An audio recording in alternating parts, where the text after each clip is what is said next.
The rain had just stopped when Emma Rodriguez noticed the woman collapse.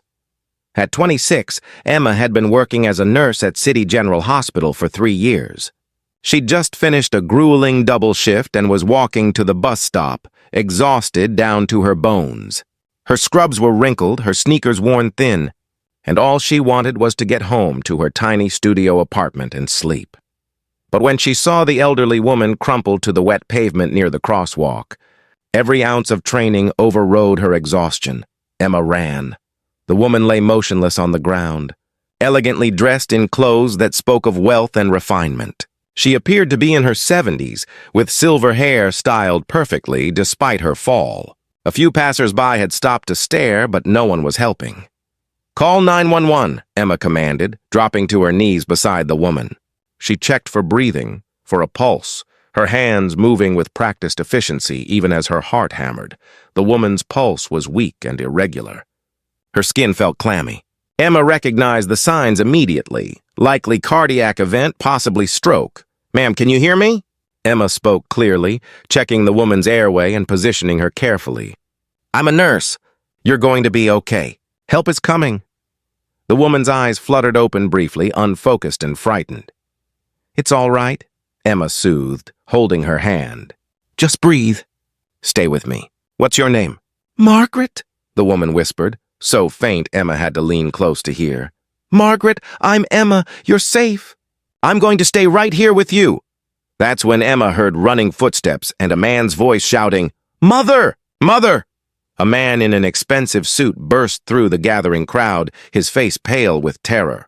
He was probably in his early 40s, with dark hair and sharp features that might have been handsome if they weren't twisted with fear. He dropped beside them.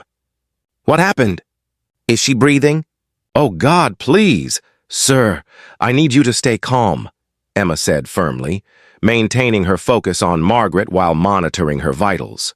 "I'm a nurse. Your mother appears to have had a cardiac episode. The ambulance is on its way. Can you tell me if she has any existing heart conditions?" The man struggled to compose himself. "Yes, heart arrhythmia.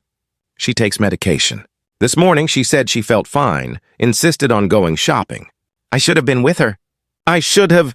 Right now she needs you to be present, not guilty," Emma interrupted gently but firmly. "Does she have an allergic reaction to any medications?" He rattled off medical information while Emma continued her assessment, keeping Margaret stable and conscious. She spoke to the older woman in calm, reassuring tones, maintaining that vital human connection that sometimes mattered as much as medical intervention. The ambulance arrived within minutes, but to Emma, it felt like hours. She briefed the paramedics efficiently, providing all the information they'd need for immediate care. As they loaded Margaret onto the stretcher, the woman reached out weakly and caught Emma's hand. "Thank you," she whispered. "You saved my life." "You're going to be fine," Emma assured her. "These paramedics will take excellent care of you." The man approached Emma as the ambulance doors closed. Up close, she could see the expensive watch, the tailored suit, the kind of wealth she encountered only from a distance. "Thank you," he said, his voice rough with emotion. "I don't know how to properly thank you. You were incredible. Can I get your name?" "Your hospital." "I want to make sure it's what any nurse would have done," Emma said, suddenly aware of how she must look. Wrinkled scrubs, messy ponytail, exhaustion written across her face. "I'm just glad I was here." "Your name," he insisted. "Please, Emma Rodriguez. I work at City General." "But honestly, I was just doing my job." He pulled out his phone, typing rapidly. "I'm Alexander Whitmore." "That's my mother, Margaret Whitmore." "I owe you more than I can express right now, but I will find a way to thank you properly." Emma barely registered the name. She was too tired, too worried about the woman in the ambulance. "Just take care of your mother." "That's thanks enough." As the ambulance pulled away, Alexander climbed into the waiting black SUV to follow. Emma watched them go, then continued her walk to the bus stop on shaking legs. It was only on the bus ride home that she replayed the name in her mind. Alexander Whitmore. Why did that sound familiar? She pulled out her phone and searched. Her breath caught. Alexander Whitmore was CEO of Whitmore Industries, one of the largest pharmaceutical and medical equipment companies in the country. A billionaire? His mother, Margaret Whitmore, was a renowned philanthropist who donated millions to hospitals and medical research. Emma had just saved one of the wealthiest women in the city, and she'd done it without knowing, without hesitation, because that's what nurses did. They helped people regardless of who those people were. 2 days later, Emma was in the middle of her shift when her supervisor approached with an odd expression. "Emma, there's someone here to see you. He's waiting in the conference room." "Who?" Emma asked, puzzled. She wasn't expecting anyone. "He said his name is Alexander Whitmore." And before you ask, yes, that Alexander Whitmore. Emma's heart jumped. "Is his mother okay?"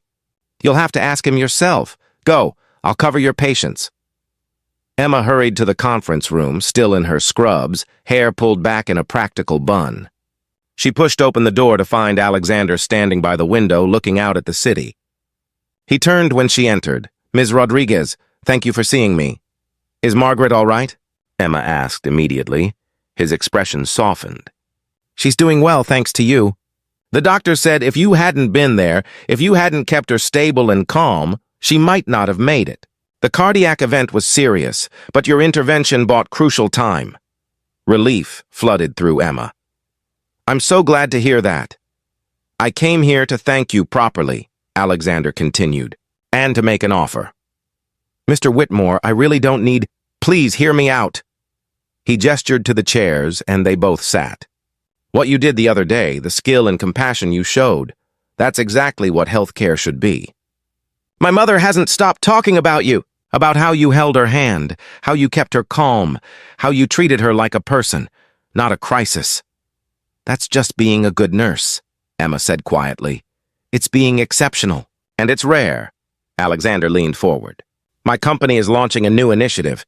We're creating training programs for emergency medical response, developing better equipment for first responders, and establishing grant programs for nurses pursuing advanced education.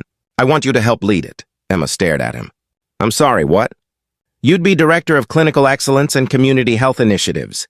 You'd work with our development teams to ensure our products meet real-world needs. You'd help design training programs based on actual clinical experience. You'd have resources to make a genuine difference in healthcare." He named a salary that made Emma's head spin. It was more than triple what she currently made. "Mr. Whitmore, I'm just a floor nurse. I don't have the qualifications. You have exactly the qualifications that matter. You have skills, compassion, and the instinct to help people regardless of circumstances. Those can't be taught." His eyes were intense. "My mother nearly died on a sidewalk." "The person who saved her wasn't thinking about reward or recognition. You just acted because someone needed help. That's the kind of person I want leading this initiative." Emma's mind reeled. "I need to think about this." "Of course. Take your time." He handed her a card. "This has my direct number. When you're ready to talk, call me. And Emma, my mother wants to meet you properly. She's asked me every day when she can thank you in person." 3 days later, Emma found herself in Margaret Whitmore's beautiful hospital room. The older woman sat propped up in bed, looking remarkably well for someone who'd nearly died. "My dear girl," Margaret said, reaching for Emma's hands. "Come sit with me. I've been waiting to properly thank the angel who saved my life." "I'm not an angel," Emma protested. "Just a nurse who happened to be there." "You were exactly who I needed, exactly when I needed you." Margaret squeezed her hands. "Alexander told me about his offer. I hope you'll consider it. Not for the money or prestige, but because you could help so many people with those resources." "I don't know if I'm ready for something that big," Emma admitted. "I'm good at bedside care. I'm not sure I'm executive material." "Alexander told me what you said to him at the accident," Margaret said. "When he was panicking, you told him his mother needed him present, not guilty. That kind of wisdom, that ability to see what people truly need in crisis, that's leadership."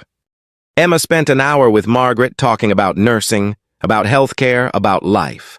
The older woman was sharp, funny, and genuinely interested in Emma's perspective on medicine and patient care. When Emma finally left, she had a new understanding. This wasn't about money or prestige. It was about having the resources to make the kind of difference she'd gone into nursing to make. She called Alexander that evening. "I'll take the position," she said, "but on one condition. Part of my role includes continuing to work clinical shifts at least twice a month. I never want to lose touch with actual patient care. She could hear the smile in Alexander's voice. Done. When can you start? 6 months later, Emma stood in front of an auditorium full of nurses, launching the new training program she'd helped develop.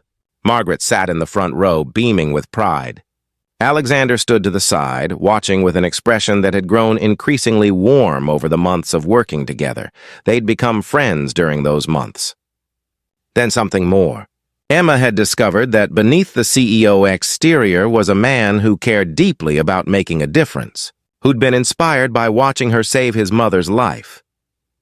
You reminded me what matters, Alexander told her one evening over dinner. I'd gotten so caught up in profit margins and market share that I'd forgotten why my family started this company. To help people, to save lives. Your mother's fall was random chance, Emma said. I just happened to be there. No, Alexander disagreed. You chose to be there. You were exhausted after a double shift. You could have kept walking, but you didn't. That choice changed everything. For my mother, for me, and I hope for you too. Emma thought about her tiny studio apartment, her worn-out scrubs, the bus rides in the rain. All of that had led her to exactly the right place at exactly the right time. It changed everything, she agreed softly. But not because of what I gained. Because it reminded me why I became a nurse. To be present when people need help. Everything else is just details. Alexander reached across the table and took her hand. Some of those details include falling in love with the woman who saved my mother's life and reminded me what truly matters.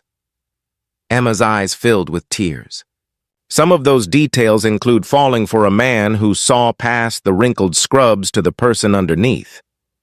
2 years later, at their wedding, Margaret gave a toast about how the worst day of her life had led to the best outcome. About a young nurse who'd knelt on wet pavement and changed the course of multiple lives through simple compassion. Emma didn't save me for reward, Margaret said. She saved me because that's who she is. And in doing so, she saved my son too. She reminded him that success without purpose is just noise. That wealth without compassion is empty. That the most valuable things in life can't be bought, only given freely. Emma and Alexander built a life dedicated to improving healthcare. The programs Emma developed trained thousands of nurses and first responders. The equipment her insights helped design saved countless lives. And every day she remembered the moment on the rain-wet pavement, when she'd made a choice to help without knowing who needed help. And that choice had changed everything, because sometimes the people we help become the people who help us find our purpose. Sometimes a moment of crisis leads to a lifetime of meaning. And sometimes the greatest rewards come from actions taken without expectation of reward at all. If this story inspired you, please like, share, and subscribe for more tales about the power of compassion and service. Comment below about a time when helping someone changed your own life in unexpected ways. Every act of kindness ripples further than we know.